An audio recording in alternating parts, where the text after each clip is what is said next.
Gadabo Polorame, La Ashet Kiko, Intala Urame, Yabared Kiko, Kasuma Shakti Kakere, Payata Tina Rati Kakere, Kasuma Shakti Kakere, Payata Tina Rati Kakere, Kasuma Shakti Kakere, Payata Tina Rati Kakere,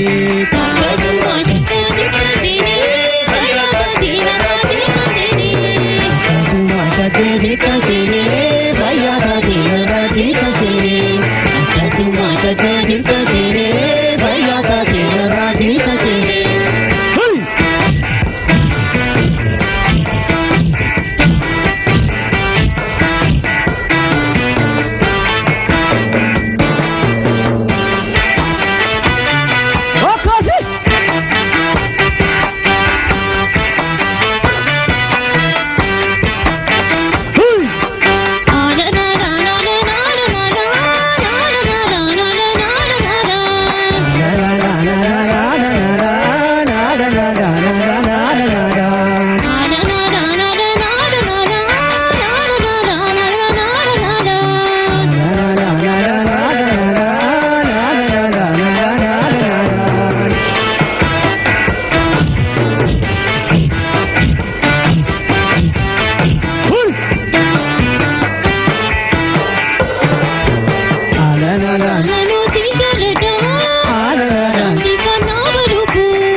Uske zidar nandanne, kukuwana tae, kasuma shage dilkan sene, payata tena rati kalsene. Kasuma shage dilkan sene, payata tena rati kalsene. Kasuma shage hava biko, ya waya hakani yada biko. Kasuma shage hava biko.